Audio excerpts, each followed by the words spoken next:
नमस्ते बच्चों। हम गृह प्रबंध के उत्प्रेरक तत्व पढ़ रहे हैं। पिछले कई लेक्चर से हमारा यही एक टॉपिक चल रहा है।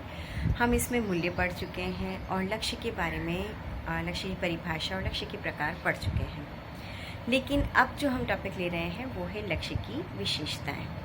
लक्ष्य में ऐसा क्या हो, लक्ष्य में ऐसे कौन से गुण होने चाहिए या होते हैं जिसके कारण कि लक्ष्य एक बड़ी चीज़ बनती है जिसको प्राप्त करने के लिए हम अग्रसर होते हैं, हम उसको प्राप्त करने के लिए आगे की तरफ बढ़ते हैं। तो लक्ष्य की सबसे पहली विशेषता ये होनी चाहिए कि लक्ष्य हमेशा बड़ा होना चाहिए। बड़े लक्ष्य से मतलब समझ रहे हैं आप लोग? लक्ष्य बड़ा होना चाहिए तभी हम उसे प्राप्त करते हैं। बड़े लक्ष्य से यहाँ पर तात्पर्य ऐसा है, अगर आप सिर्फ ये सोचते हैं कि मुझे फर्स्ट ईयर में पास होना है, ठीक है, पास होना एक लक्ष्य है लेकिन एक छोटा लक्ष्य है। अगर आप ये सोचते हैं कि मुझे फर्स्ट ईयर में पास होना है और वो भी 80 से 90% तक ला करके पास होना है, यानी कि 80 से 90% का जो लक्ष्य है आपका, ये लक्ष्य बड़ा लक्ष्य है। तो लक्ष्य जब बड़ा होता है तो व्यक्ति उसको प्राप्त करने की ओर निश्चय ही अग्रसर होता है और उसे प्राप्त करने की अच्छे से कोशिश करता है। लक्ष्य की एक दूसरी बड़ी विशेषता होती है कि उत्साहवर्धक होना चाहिए। लक्ष्य ऐसा होना चाहिए जिसे प्राप्त करने के लिए हमारे मन में उत्साह होना चाहिए, उसे प्राप्त करने की इच्छा हमारे मन में तीव्र होनी चाहिए। लक्ष्य ऐसा हो जैसे कि अगर आप ये सोचते हैं मुझे 90% तक प्राप्त करने हैं, तो आप ये अच्छी तरीके से जानते हैं कि जब आप 90% तक प्राप्त करेंगे तो यूनिवर्सिटी में गोल्ड मेडलिस्ट हो सकते हैं, टॉपर बन सकते हैं, क्लास में टॉप कर सकते हैं, कॉलेज में टॉप कर सकते हैं। तो ये सारी चीज़ें जो है ये आपको लक्ष्य प्राप्त करने की और धकेलती हैं और आपको उस ओर बढ़ाती हैं। आप मन से उस ओर जाते हैं और आप सोचते हैं, मतलब आपके अंदर उसको प्राप्त करने के लिए उत्साह, इच्छा उत्पन्न होती है कि हाँ, मैं इसको प्राप्त करूं और इससे मेरे जीवन की गुणवत्ता में किस प्रकार से वृद्धि हो सकती है। अभी तक हमने लक्ष्य की दो विशेषताओं के बारे में बात की। एक तो कि लक्ष्य बड़ा होना चाहिए और लक्ष्य उत्साहवर्धक होना चाहिए जिससे कि उत्साह में वृद्धि हो। एक चीज़ यहाँ पर मैं आपको कुछ लक्ष्यों के नाम दिखा देती हूँ। जैसा कि आप देख रहे हैं कि लक्ष्य बड़ा होना चाहिए, उत्साहवर्धक होना चाहिए। और तीसरी लक्ष्य की विशेषता जिसके बारे में कि हम बात करेंगे वो है कि लक्ष्य एक सतत चलने वाली स्वाभाविक प्रक्रिया है। जैसे कि हम नाम से ही समझ पा रहे हैं, लक्ष्य सतत चलने वाली स्वाभाविक प्रक्रिया। सतत का मतलब लगातार अर्थात निरंतर। लक्ष्य निरंतर चलने वाली स्वाभाविक प्रक्रिया है। स्वाभाविक क्यों है? स्वाभाविक इसलिए है कि एक लक्ष्य की समाप्ति होती नहीं है, दूसरे की समाप्ति होती नहीं है, तीसरा लक्ष्य निरंतर आपके सामने आते रहते हैं, खड़े होते रहते हैं, जिन्हें कि आपको प्राप्त करना होता है। यानी कि लगातार चलने वाली स्वाभाविक प्रक्रिया है। स्वतः लक्ष्य उत्पन्न होते हैं। बच्चों, लक्ष्य के बिना जीवन कैसा है? लक्ष्य के बिना जीवन ऐसा है जैसा कि हमारा शरीर बिना आत्मा के। समझ रहे हैं आप इसको कि लक्ष्य के हमारे जीवन में कितना बड़ा महत्व है। लक्ष्य के बिना जीवन, बिना शरीर, बिना आत्मा के शरीर जैसा है। अगर लक्ष्य नहीं है तो फिर हम क्यों हैं? हम क्यों जी रहे हैं? हम क्या कर रहे हैं? किस लिए कर रहे हैं? अगर हम दिन भर आलसी की प्रवृत्ति को रखते हुए सोए रहें, कुछ नहीं करें, लेकिन फिर भी मन में इच्छा जागृत होती है, कभी भूख लगती है, कभी प्यास लगती है, कभी ये करना है, वो करना है, ये सब चीज़ें क्या है? ये सब चीज़ें हमें लक्ष्य हैं और यही हमें जीवन जीने के लिए आगे बढ़ाते हैं और इन्हीं को प्राप्त करना हमें होता है और जीवन की गुणवत्ता में वृद्धि करनी होती है। हम बात कर रहे हैं कि लक्ष्य निरंतर चलने वाली प्रक्रिया है, यानी कि मृत्यु पर्यंत, या इसे ऐसा कहना चाहिए कि जीवन पर्यंत ये प्रक्रिया कभी भी नहीं रुकती है। लक्ष्य व्यक्ति के सामने निरंतर खड़े होते हैं, व्यक्ति उन्हें निरंतर प्राप्त करता है और फिर आगे जो लक्ष्य होते हैं फिर उन्हें प्राप्त करता है, फिर आगे आगे आगे, इस तरह से व्यक्ति आगे आगे बढ़ता है और लक्ष्यों की प्राप्ति करता है। तो लक्ष्य एक निरंतर चलने वाली, स्वतः चलने वाली स्वाभाविक प्रक्रिया है जो स्वाभाविक रूप से आगे की ओर बढ़ती है, व्यक्ति चाहे या ना चाहे। लक्ष्य उसके सामने खड़े होते हैं। उसके बाद जो अगली विशेषता है हमारी कि लक्ष्य विशिष्ट होते हैं और स्पष्ट होते हैं। विशिष्ट से यहाँ पर क्या तात्पर्य है? हर एक लक्ष्य को हमें विशिष्ट मानना चाहिए, कोई भी लक्ष्य छोटा नहीं होता है।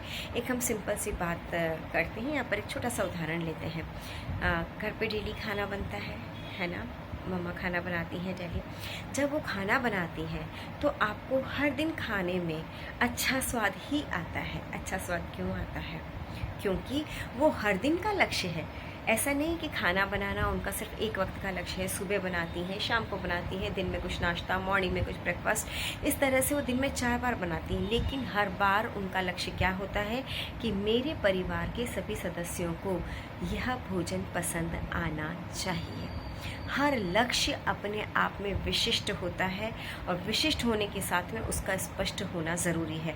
अगर लक्ष्य विशिष्ट है अर्थात वो स्पष्ट है और उसका स्पष्ट होना ज़रूरी है। जब तक लक्ष्य स्पष्ट नहीं होगा, यानी कि गृहिणी के इस लक्ष्य के पीछे कि मेरे घर के सदस्य बहुत अच्छे से भोजन खाएं, अर्थात सभी सदस्यों की क्षुधा तृप्ति उनका लक्ष्य होता है। क्षुधा तृप्ति के साथ उनके क्या मूल्य जुड़े हुए होते हैं? परिवार के सदस्यों की खुशी, संतुष्टि और उनका शारीरिक मानसिक स्वास्थ्य, ये सारी चीज़ें उसमें जुड़ी हुई होती है। तो हर लक्ष्य अपने आप में एक विशिष्टता लिए हुए होता है और स्पष्ट होना चाहिए। जब लक्ष्य स्पष्ट होगा तभी उसको प्राप्त करना संभव होगा और आसान होगा। लक्ष्य की विशिष्टता के साथ लक्ष्य समय पर आधारित होने वाले होते हैं। समय पर आधारित, जैसा कि बच्चों हमने लक्ष्यों के प्रकार में पढ़ा था हमारे पिछले लेक्चर में कि लक्ष्य 3 प्रकार के होते हैं और हमने जिसमें पहला पढ़ा था कि तात्कालिक होते हैं, दूसरा हमने पढ़ा था मीन एंड गोल होते हैं और तीसरा पढ़ा था दीर्घकालीन। जैसा कि नाम से ही आपको पता लग रहा है, मैं फिर से बता रही हूँ कि कुछ लक्ष्य ऐसे होते हैं जो बहुत कम समय में पूरे होने वाले होते हैं, कुछ लक्ष्य ऐसे होते हैं जो दीर्घकालीन यानी कि लंबे समय तक चलने वाले लक्ष्य होते हैं, और कुछ लक्ष्य ऐसे होते हैं जो कि तुरंत कार्य समाप्त हुआ और लक्ष्य समाप्त हो गया। जैसे कि अगर आप सोचते हैं कि आपको टेलीफोन का बिल जमा करवाना है, आजकल तो सभी ऑनलाइन प्रोसेसेस हैं, आपको अगर इस ऑनलाइन प्रोसेस में टेलीफोन का बिल जमा करवाना है तो आप क्या करेंगे? आप तुरंत अपने ऑनलाइन पर उस प्रक्रिया में लगेंगे, आपने बिल सबमिट किया और आपका एक लक्ष्य आपको प्राप्त हो जाता है। तो लक्ष्य जो होता है ये समय पर आधारित होता है। ये दीर्घकालीन हो सकते हैं, अल्पकालीन हो सकते हैं, और कई छोटे छोटे अल्पकालीन लक्ष्य जो होते हैं या तात्कालिक लक्ष्य जो होते हैं वो दीर्घकालीन लक्ष्य की सीढ़ी बनाते हैं।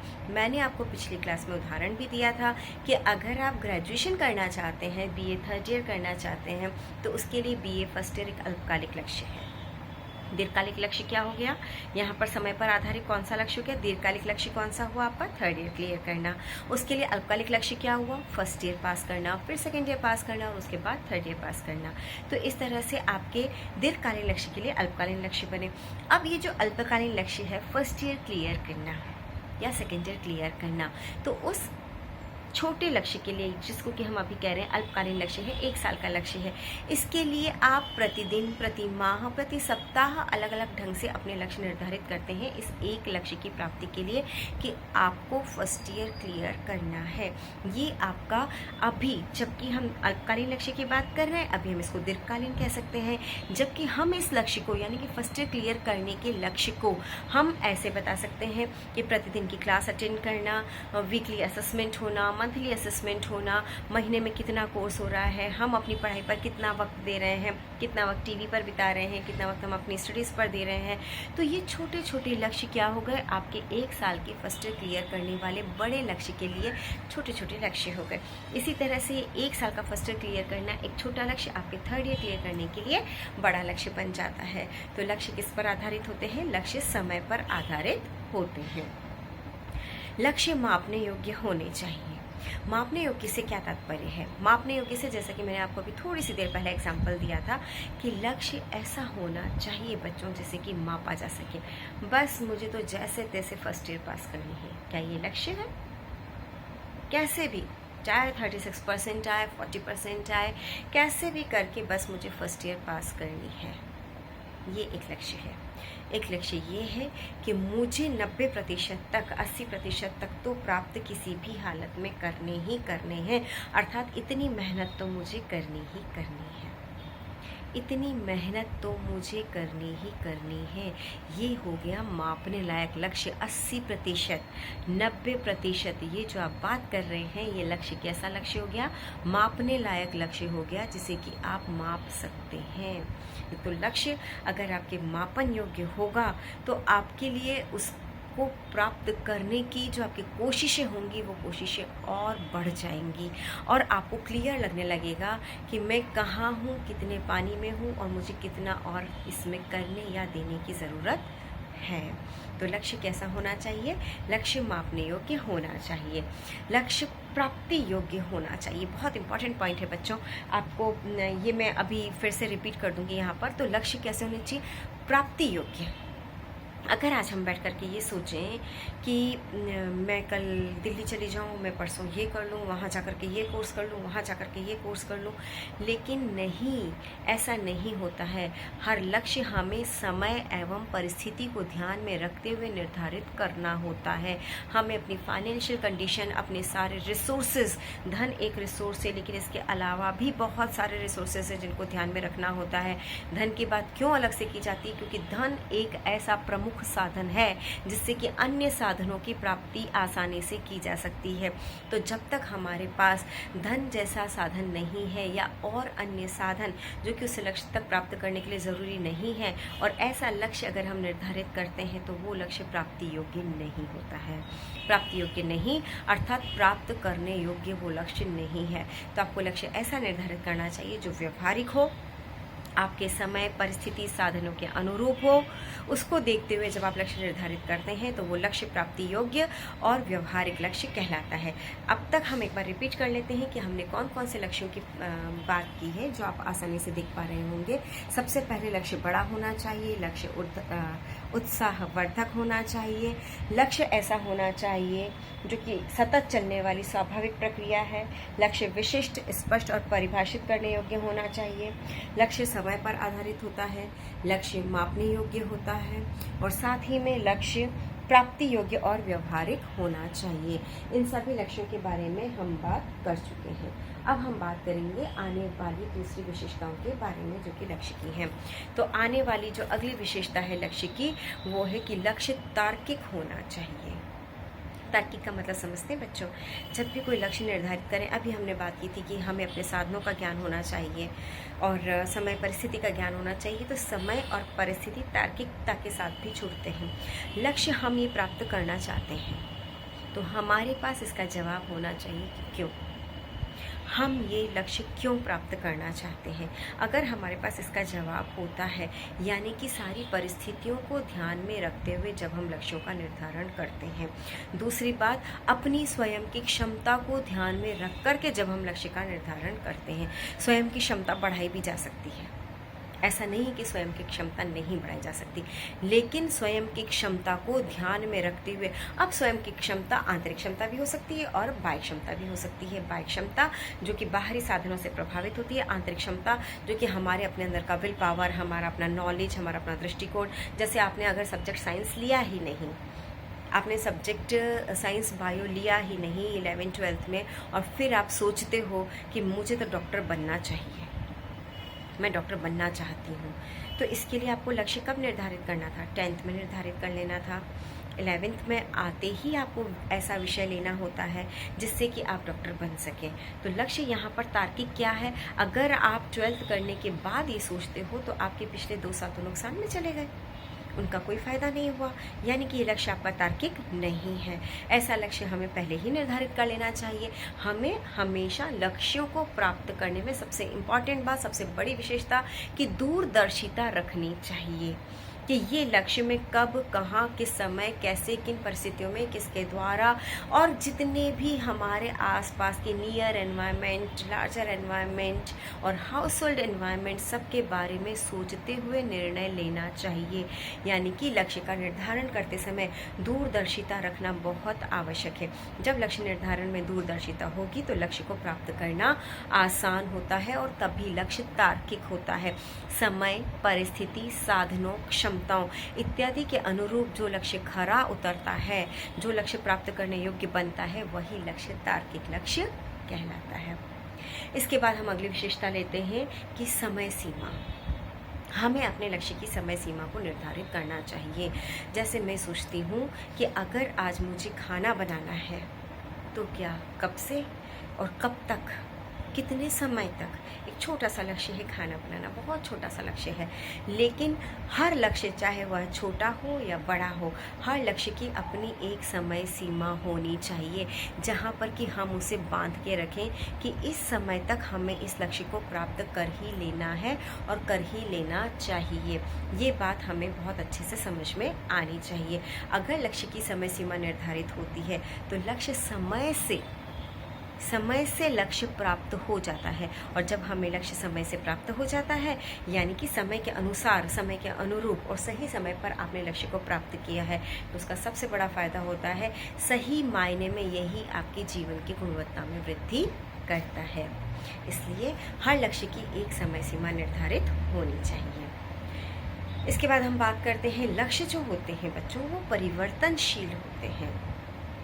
स्वाभाविक सी बात है, जब हम कह रहे हैं सतत चलने वाली प्रक्रिया है, लक्ष्य निरंतर हमारे सामने खड़े होते हैं, एक के बाद एक लक्ष्यों की झड़ी लगी हुई होती है, तो अर्थात लक्ष्य कैसे होते हैं, परिवर्तनशील होते हैं। आप एक लक्ष्य की प्राप्ति करते हैं, दूसरा लक्ष्य दूसरा खड़ा होता है, तीसरे की प्राप्ति, चौथा, पांचवा, इस तरह से लक्ष्य एक सीरीज के रूप में हमारे सामने होता है और उस सीरीज़ को हम एक एक करके प्राप्त करते हैं। किस आधार पर, अपनी प्राथमिकता के आधार पर।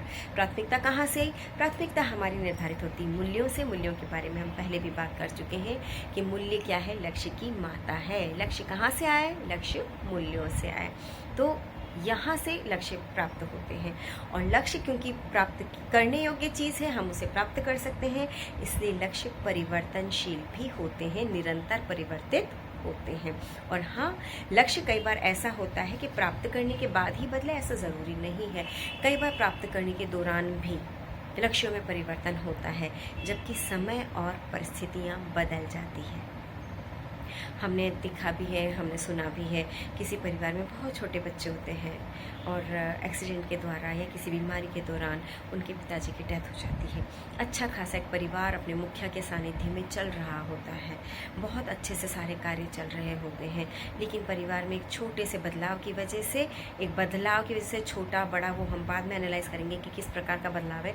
परिवार में एक बदलाव की वजह से सभी की ज़िंदगी बदल जाती है, समय बदल जाता है, परिस्थिति बदल जाती है और जैसे ही समय और परिस्थिति बदलते हैं, लक्ष्य परिवर्तित हो जाते हैं। तो लक्ष्यों में गुण होता है कि लक्ष्य परिवर्तनशील होते हैं।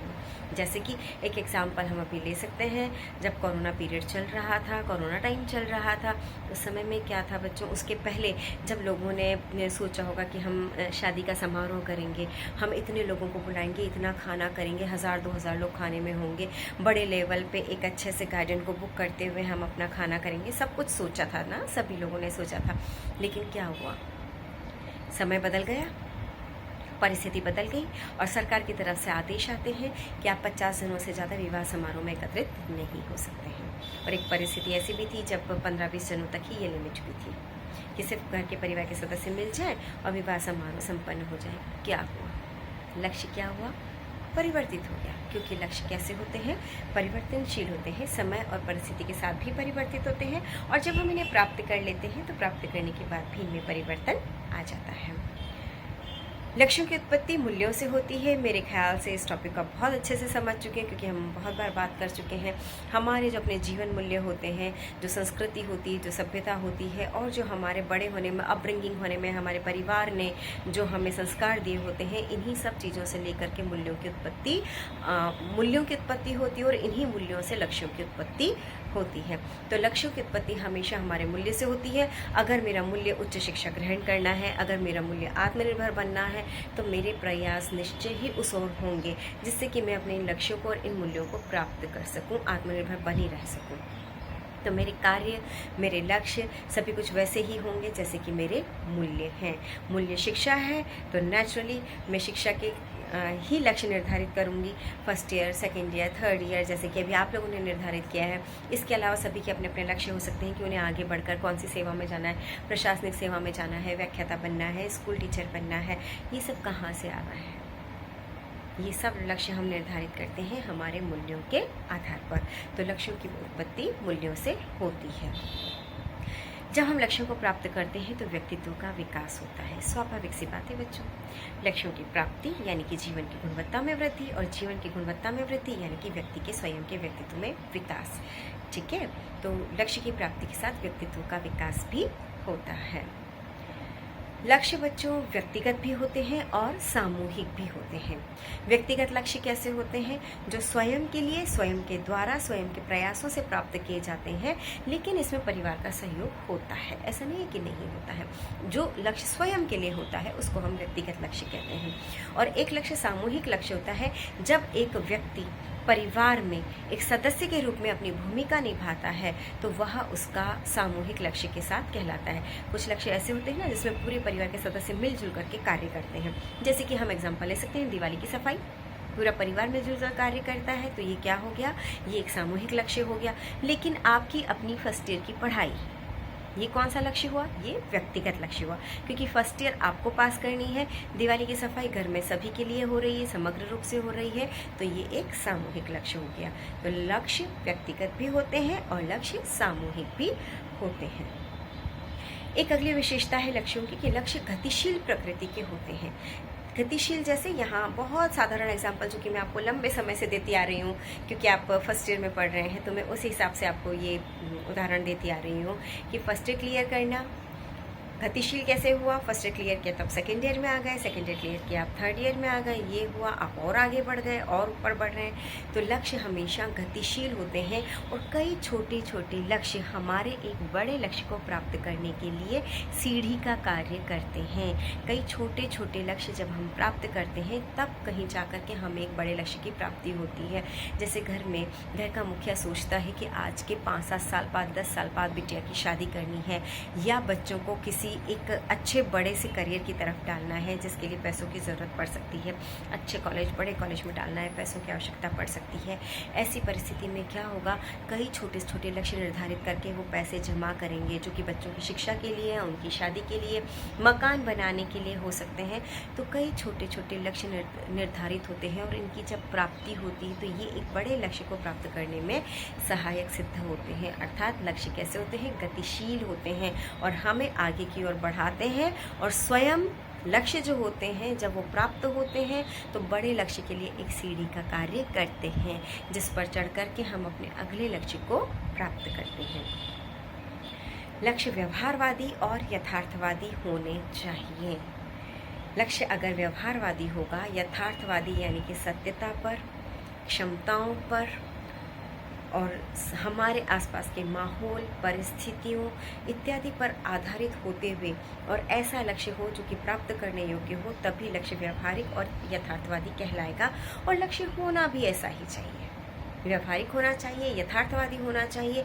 यहाँ बैठ कर के कल्पना में सपने बुन लेने से क्या हमें सब कुछ प्राप्त हो जाएगा? क्या नहीं होगा। कल्पना में विचरण करने से क्या कार्य हो जाता है? नहीं होता है। तो कल्पना में कार्य करने से, कल्पना में विचरण करने से हमें कुछ भी प्राप्त नहीं होता है। कल्पना में मैं ये सोच लूँ आज मैं यहाँ चली जाऊँ, मैं वहाँ चली जाऊँ, मैं ऐसा कर लूँ, मैं वैसा कर लूँ, लेकिन क्या समय, परिस्थिति, साधनों आदि के अनुरूप मेरे लक्ष्य हैं या नहीं है?